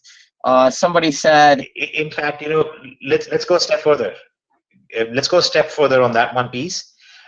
If somebody is encouraging you or is braggadocious about how many Amazon accounts they have, they're likely not a person you want to learn too much from, because that likely means they've been banned from Amazon, and that's why they need multiple accounts. In our case, we have a very different scenario, guys. Just to give a little bit more background, because this is a dangerous thing, and I know it's the internet, and people will take a dangerous thing and they will mix it with other dangerous things and make it explosive. One of the reasons why we have multiple accounts is we have multiple businesses, and you know that we have Springboard sales and items there. We have our own company items. We have our individual accounts, then we have our personal accounts, and then I have experimental accounts. So we actually need true separation, and that's why we have multiple accounts that I get to see. But that is not multiple personal accounts that I'm running. Okay, so let's make that very clear. You should not have multiple personal accounts. Perfect. Now, please move on to this. Then I think the last question in here, guys, and then we'll call it a night because I want to catch the end of the Michigan game. Somebody said I should buy a house in Florida. I don't think I can buy Michigan T-shirts there, so I don't know if I can do that. But let's see. Somebody asked what. Hey, Hitesh, can you throw me the screen back actually, real quickly? Sweet. So one question was about credit and what credit you guys should use. The exact question was, Matt, do you use the Overstock credit card? And the Overstock credit card, if you're using Overstock a lot, is definitely good. It gives you 3% cash on Overstock purchases. Now, the only difficulty or the only problem with it is that the 3% goes back into your Club O, right? So in order to actually get it out as cash, you got to spend it again. And remember, you don't get new rewards. You're not using your credit card when you spend the rewards. So it effectively brings that 3% down some, all right? You guys can do the math on how far it brings it down. If you're using Overstock a lot, it's definitely a good card. But a lot of you on the call have mentioned that you might not have a ton of credit, or what's the best card to get for this, for drop shipping in general, that type of thing. I offered I offered for a test to give you guys $4,500, and then I always have to one up him, so I didn't offer you guys any money. So here's what I'm gonna do. There's actually a card out there. It's called the Spark Business Card, and if you just Google that, it's by Capital One, and you can see it right here. And this is the card that I personally use quite a bit. So you'll see this one gives you unlimited 2% cash back. What's cool about this is it's actual cash back. It's 2% anywhere, and you literally have access to it immediately. So this is cool for those of you who don't have a huge credit limit. If I buy something today for $100 and it ships tomorrow, right when it ships and it posts to the credit card, that $2 is actually available as cash back. So you can get, you can actually apply it to your balance right then and then have more money. Somebody says some cards go as high as 5%. Yeah, one thing I don't like messing with is the rotating categories. I like my business to be pretty flat. I wake up in the morning and I have an idea what I'm going to make, how I'm going to make it, not, did the bonus category go away and are we still profitable? The other cool thing is when you apply for this card, you get $500 bonus cash once the link loads.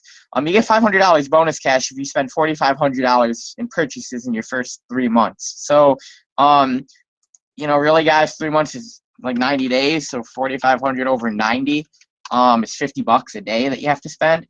And at that point, you'll get the $500 bonus as well. So take a look at this card. It's pretty good. uPromise gives you 5%. That is true. The uPromise card does give you 5%.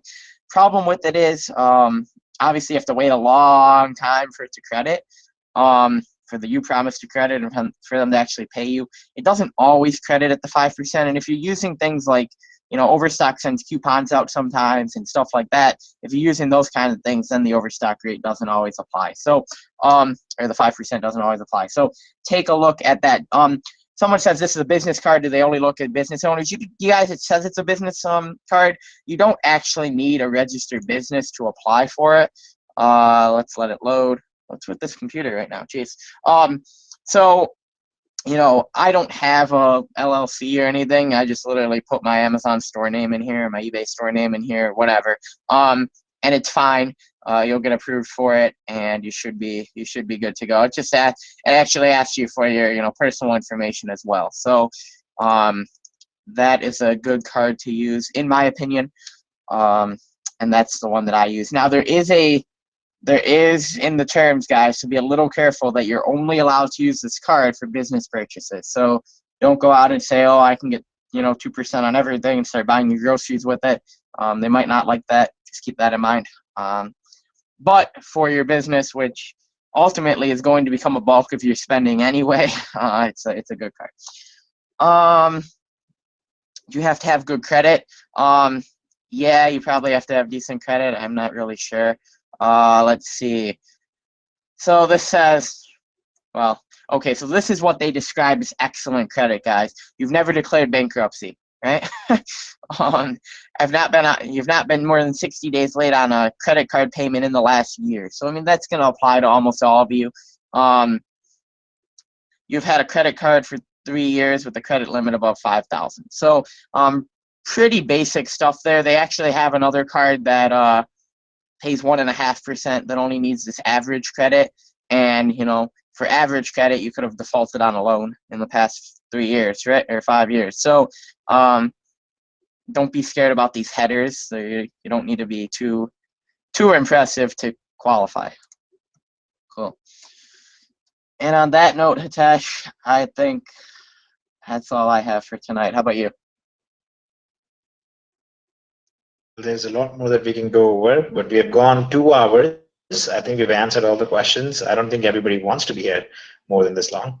So let's call this a night. I think we have a lot more content for the future, guys. So we'll be doing more stuff and walking you guys through just all the stuff that we are working on and all the stuff as we come up with it. I hope that the primary thing you got from this was there are very, very achievable, simple steps that you can walk through, that you can apply. You can start scaling up your business and get to the stage. Okay, so I hope all of you enjoyed it, and we will try to get a recording out of this, hopefully in your back offices by tomorrow as well. So anybody on your teams who missed it, they can still learn from it and watch it. All right, guys, all of you have a great evening, great night, wherever you are, and we will see you soon. Awesome. Type "Go Blue" in the webinar box, guys, before Hitesh kills it. So they went "Go Blue." All right, All right, just for that.